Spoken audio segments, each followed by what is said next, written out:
जय हिंद मेरे प्यारे दोस्तों, आप सभी को एमएम स्टडी करियर में स्वागत है। आज हम प्रवीण सर का ट्यूटोरियल 5000 प्लस एमसीक्यू बुक को सेट बाय सेट अपलोड कर जल्द से जल्द इस बुक को समाप्त कर देंगे, जो आप सभी को बिहार एसएससी, रेलवे, बैंकिंग, दरोगा एंड अदर एग्ज़ाम को तैयारी करने में ज़्यादा से ज़्यादा हेल्प मिल सके। इसलिए इस वीडियो को लास्ट तक देखें और लाइक एंड सब्सक्राइब कर अपने दोस्तों के बीच शेयर करें, ताकि कोई भी वीडियो अपलोड करें तो आप लोगों के बीच पहुंच सके। तो इसी के साथ आज सेट 39 को स्टार्ट करते हैं। तो इसका पहला क्वेश्चन कह रहा है, निम्नलिखित में से कौन अवध का अंतिम नवाब था? तो इसका सही answer option B, Wajid Ali Shah. निम्नलिखित में से कौन अवध का अंतिम नवाब था? तो बाजिद अली शाह। पूर्ण स्वाधीनता का प्रस्ताव कांग्रेस के किस अधिवेशन में पारित किया गया था? तो इसका सही आंसर ऑप्शन सी, लाहौर अधिवेशन। पूर्ण स्वाधीनता का प्रस्ताव कांग्रेस के किस अधिवेशन में पारित किया गया था? तो लाहौर अधिवेशन। बंगाल विभाजन की घोषणा के बाद किसके नेतृत्व में मुसलमानों का एक शिष्टमंडल वायसराय लॉर्ड मिंटो से मिला था? तो इसका सही आंसर ऑप्शन सी, आगा खां। बंगाल विभाजन की घोषणा के बाद किसके नेतृत्व में मुसलमानों का एक शिष्टमंडल वायसराय लॉर्ड मिंटो से मिला था? तो आगा खां। निम्नलिखित में से किस योजना को डिक्की वर्ल्ड प्लान के नाम से भी जाना जाता है? तो इसका सही आंसर ऑप्शन ए, माउंटबेटन योजना। निम्नलिखित में से किस योजना को डिक्की वर्ल्ड प्लान के नाम से जाना जाता है? तो माउंटबेटन योजना। भारत में प्रकाशित समाचार पत्र बम्बई दर्शन के संस्थापक कौन थे? तो इसका सही आंसर ऑप्शन सी, बाल शास्त्री जाम्बेकर। भारत में प्रकाशित समाचार पत्र बम्बई दर्पण के संस्थापक कौन थे? तो बाल शास्त्री जाम्बेकर। प्रथम 3 आश्रम का उल्लेख किस उपनिषद में है? तो इसका सही आंसर ऑप्शन ए, छंदोग्यो उपनिषद। प्रथम 3 आश्रम का उल्लेख किस उपनिषद में है? तो छंदोग्यो उपनिषद में। निम्नलिखित में से कौन सा भारत का सबसे बड़ा हड़प्पाकालीन स्थल है? तो इसका सही आंसर ऑप्शन बी, राखीगढ़ी, जो कि हरियाणा में पड़ता है। निम्नलिखित में से कौन सा भारत का सबसे बड़ा हड़प्पाकालीन स्थल है? तो राखीगढ़ी, जो हरियाणा में पड़ता है। आर्यों के मूल निवास के संबंध में किस विद्वान का मत था कि इनका मूल निवास तिब्बत था? तो इसका सही answer option C, Dayanand Saraswati. आर्यों के मूल निवास के संबंध में किन विद्वानों का मत था कि इनका मूल निवास तिब्बत में था? तो दयानंद सरस्वती का। किस धर्म का यह मत है कि मोक्ष इस जीवन में भी संभव है, इसे प्राप्त करने के लिए मृत्यु आवश्यक नहीं है? तो इसका सही आंसर ऑप्शन बी, बौद्ध धर्म। किस धर्म का यह मत है कि मोक्ष इस जीवन में भी संभव है, इसे प्राप्त करने के लिए मृत्यु की आवश्यक नहीं है? तो बौद्ध धर्म के। अशोक ने किस अभिलेख में स्वयं को सम्राट कहा? तो इसका सही आंसर ऑप्शन सी, भब्रू अभिलेख में। अशोक ने किस अभिलेख में स्वयं को सम्राट कहा? तो भब्रू अभिलेख में। अगला क्वेश्चन कह रहा है, दशावतार मंदिर का निर्माण किस काल में हुआ था? तो इसका सही आंसर ऑप्शन ए, गुप्त काल में। दशावतार मंदिर का निर्माण किस काल में हुआ था? तो गुप्त काल में। प्रसिद्ध शासक अमोघ वर्ष द्वारा कवि राजमार्ग की रचना किस भाषा में की गई थी? तो इसका सही आंसर ऑप्शन डी, कन्नड़ भाषा में। प्रसिद्ध शासक अमोघ वर्ष द्वारा कवि राजमार्ग की रचना किस भाषा में की गई थी? तो कन्नड़ भाषा में। दिल्ली सल्तनत के किस शासक ने शुद्ध अरबी सिक्का चलाया था? तो इसका सही answer option D, Iltutmish. Delhi सल्तनत ने किस शासक ने शुद्ध अरबी सिक्का चलाया था? तो इल्तुतमिश। निम्नलिखित में से किसने महाद्वीपीय विस्थापन का सिद्धांत दिया था? तो इसका सही answer option B, Alfred Wegener. निम्नलिखित में से किसने महाद्वीपीय विस्थापन का सिद्धांत दिया था? तो अल्फ्रेड वेगनर।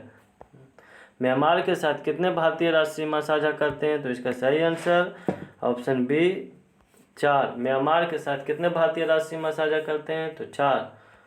जोहार घाटी किस भारतीय राज्य में स्थित है? तो इसका सही आंसर ऑप्शन बी, उत्तराखंड। जोहार घाटी किस भारतीय राज्य में स्थित है? तो उत्तराखंड। निम्नलिखित में से किस प्रकार की नदियों में जल ग्रहण की क्षमता कम होती है? तो इसका सही आंसर ऑप्शन बी, प्रायद्वीपीय नदियों में। निम्नलिखित में से किस प्रकार की नदियों में जल ग्रहण की क्षमता कम होती है? तो प्रायद्वीपीय नदियों में। भारत के किस प्रकार के मृदा में सर्वाधिक प्रयोग ईंट निर्माण में किया जाता है? तो इसका सही आंसर ऑप्शन सी, लेटराइट मिट्टी। भारत के किस प्रकार के मृदा में सर्वाधिक प्रयोग ईंट निर्माण किया जाता है? तो लेटराइट मिट्टी में। निम्नलिखित में से कौन खरीफ फसल का उदाहरण नहीं है? तो इसका सही आंसर ऑप्शन डी, सरसों। निम्नलिखित में से कौन खरीफ फसल का उदाहरण नहीं है? तो सरसों। तो यानी कि खरीफ फसल का उदाहरण है कौन कौन? तो बाजरा, अरहर, ज्वार, ये सब खरीफ फसल का उदाहरण है, और सरसों है जो कि रबी फसल का उदाहरण है। अगला क्वेश्चन, कोल इंडिया लिमिटेड की स्थापना किस वर्ष की गई थी? तो इसका सही आंसर ऑप्शन सी, 1975 ईस्वी को। कोल इंडिया लिमिटेड की स्थापना किस वर्ष की गई थी? तो 1975 ईस्वी को। केंद्र राज्य संबंधों पर गठित एम पुंछी आयोग का गठन किस वर्ष किया गया था? तो इसका सही आंसर ऑप्शन सी, 2007 को ईस्वी को। केंद्र राज्य संबंधों पर गठित पुंछी आयोग का गठन किस वर्ष किया गया था? तो 2007 ईस्वी को। अगला क्वेश्चन कह रहा है, भारतीय संविधान के किस अनुच्छेद के तहत राष्ट्रपति राज्यपाल की नियुक्ति करता है? तो इसका सही आंसर ऑप्शन बी, अनुच्छेद 155। भारतीय संविधान के किस अनुच्छेद के तहत राष्ट्रपति राज्यपाल की नियुक्ति करता है? तो अनुच्छेद 155। दोनों सदनों के संयुक्त बैठक की अध्यक्षता निम्नलिखित में से कौन करता है? तो इसका सही आंसर ऑप्शन बी, लोकसभा अध्यक्ष। दोनों सदनों की संयुक्त बैठक की अध्यक्षता निम्नलिखित में से कौन करता है? तो लोकसभा अध्यक्ष। संसद के सत्र आरंभ होने के बाद राष्ट्रपति द्वारा जारी अध्यादेश कितने समय के भीतर दोनों सदनों द्वारा अनिवार्य रूप से पारित किया जाना चाहिए? तो इसका सही आंसर ऑप्शन बी, 6 सप्ताह। संसद के सत्र आरंभ होने के बाद राष्ट्रपति द्वारा जारी अध्यादेश कितने समय के भीतर दोनों सदनों द्वारा अनिवार्य रूप से पारित किया जाना चाहिए? तो 6 सप्ताह। भारतीय संविधान में संसदीय विशेषाधिकार किस देश के संविधान से दिया गया है? तो इसका सही आंसर ऑप्शन डी, ऑस्ट्रेलिया। भारतीय संविधान में संसदीय विशेषाधिकार किस देश के संविधान से दिया गया है? तो ऑस्ट्रेलिया। किस अधिनियम के अंतर्गत प्रांतीय विषयों के 2 उपवर्गों यानी आरक्षित तथा हस्तांतरित में विभाजित किया गया? तो इसका सही आंसर ऑप्शन डी, भारतीय परिषद अधिनियम 1919 को। किस अधिनियम के अंतर्गत प्रांतीय विषयों के 2 उपवर्ग यानी कि आरक्षित तथा हस्तांतरित में विभाजित किया गया? तो भारतीय परिषद अधिनियम 1919। अगला क्वेश्चन, किस स्तंभ शिलालेख में समुद्र गुप्त की उपलब्धियों अभिलिखित की गई जो अपनी विजय के लिए नेपोलियन ऑफ इंडिया के नाम से जाने जाते थे? तो इसका सही आंसर ऑप्शन डी, इलाहाबाद स्तंभ। कह रहा है, किस स्तंभ शिलालेख में समुद्रगुप्त की उपलब्धियां अभिलिखित की गई है जो अपनी विजय के लिए नेपोलियन ऑफ इंडिया के नाम से जाना जाते थे? तो इलाहाबाद स्तंभ। भारतीय संविधान की प्रस्तावना में भारत को किस रूप में घोषित किया गया? तो इसका सही आंसर ऑप्शन सी, एक सार्वभौमिक समाजवादी धर्मनिरपेक्ष प्रजातांत्रिक गणराज्य। क्वेश्चन कह रहा है कि भारतीय संविधान की प्रस्तावना में भारत को किस रूप में घोषित किया गया? तो इसका सही आंसर ऑप्शन सी, एक सार्वभौमिक समाजवादी धर्मनिरपेक्ष प्रजातांत्रिक गणतंत्र। अगला क्वेश्चन, निम्नलिखित में से कौन मूलभूत अधिकार नहीं है? तो इसका सही आंसर ऑप्शन डी, कुछ दशाओं में शिक्षा और लोक सहायता पाने का अधिकार या मूलभूत अधिकार नहीं है। तो मूलभूत अधिकार है कौन? तो संवैधानिक प्रतिकार का अधिकार, शांतिपूर्ण एकत्र होने का अधिकार, देश भर में आज़ादी के साथ आने जाने का अधिकार, ये सब मूल अधिकार के अंतर्गत आता है। और कुछ दशाओं में काम या शिक्षा और लोक सहायता पाने का अधिकार ये मूल अधिकार में नहीं आता है। तो इसका सही आंसर ऑप्शन डी। भारत के नियंत्रक एवं महालेखा परीक्षक से संबंधित उपबंध का वर्णन संविधान के किस भाग में है? तो इसका सही आंसर ऑप्शन बी, भाग 5। भारत के नियंत्रक एवं महालेखा परीक्षक से संबंधित उपबंधों का वर्णन संविधान के किस भाग में है? तो भाग 5। प्रथम राज्यसभा आयोग का गठन किस वर्ष किया गया था? तो इसका सही आंसर ऑप्शन सी, 1955 ईस्वी को। प्रथम राजभाषा आयोग का गठन किस वर्ष किया गया था? तो 1955 ईस्वी को। समाचार पत्र निम्नलिखित में से किस सूची के अंतर्गत आते हैं? तो इसका सही आंसर ऑप्शन सी संवर्ती सूची। समाचार पत्र निम्नलिखित में से किस अनुसूची के अंतर्गत आते हैं? तो संवर्ती सूची। निम्नलिखित में से कौन सी पुस्तक प्रेमचंद द्वारा नहीं लिखी गई है? तो इसका सही answer option D Yashodhara. Yashodhara Premchand द्वारा नहीं लिखी गई। तो लिखा कौन कौन गया? तो यानी रंगभूमि, गोदान, निर्मला, ये सब प्रेमचंद द्वारा लिखा गया। अगला क्वेश्चन, अमजद अली खां का संबंध किस वाद्य यंत्र से है? तो इसका सही आंसर ऑप्शन डी सरोद से। अमजद अली खां का संबंध किस वाद्य यंत्र से है? तो सरोद से। ग्रे बुक किस देश की सरकारी रिपोर्ट या प्रकाशन दस्तावेज है? तो इसका सही आंसर ऑप्शन डी यानी कि बी और सी, यानी कि जापान और बेल्जियम का सरकारी रिपोर्ट को ग्रे बुक के नाम से भी जाना जाता है।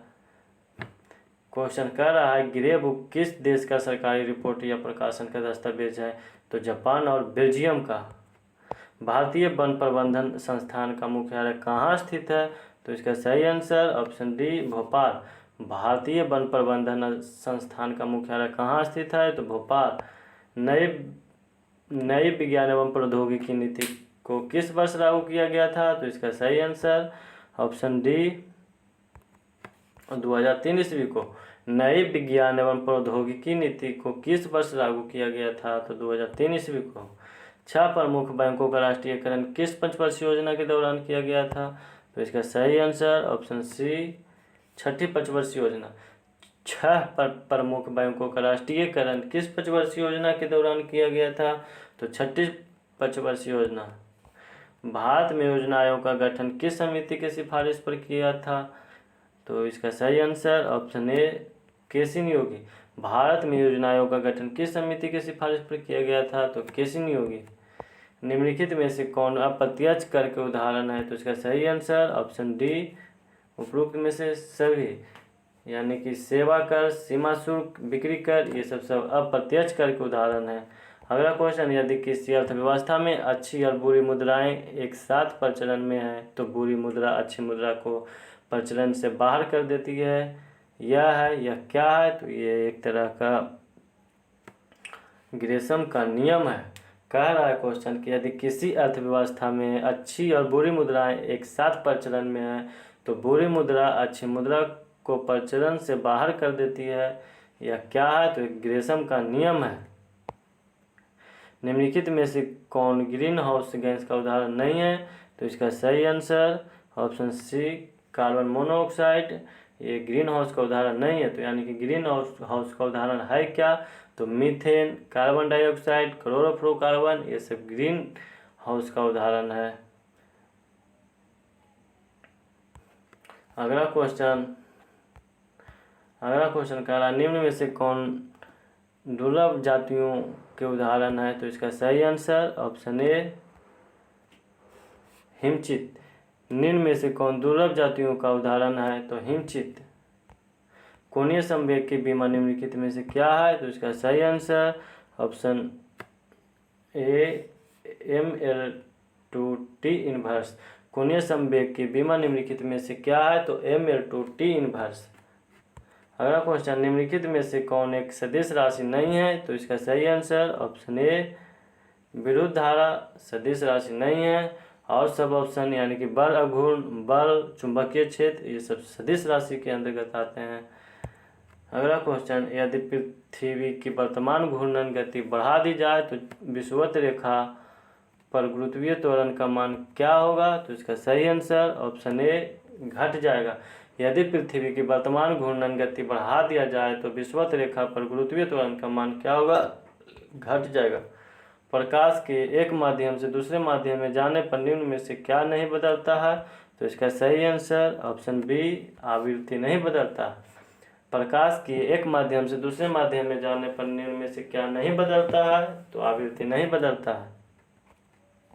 हीरा में कौन सा प्रसंस्करण पाया जाता है? तो इसका सही answer option A sp3।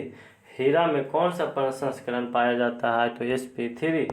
Chilli saltpetre का रासायनिक नाम क्या है? तो इसका सही answer option B NaNO3। Chile saltpetre का रासायनिक रूप क्या है? तो NaNO3। अगला क्वेश्चन, अमरबेल निम्नलिखित में से किसका उदाहरण है? तो इसका सही आंसर ऑप्शन डी परजीवी का। अमरबेल निम्नलिखित में से किसका उदाहरण है? तो परजीवी का। तो इसी के साथ आज सेट 39 समाप्त हुआ और इसी तरह सेट बाय सेट अपलोड कर इस बुक को जल्द से जल्द समाप्त कर देंगे। तो इसी के साथ जय हिंद, जय भारत।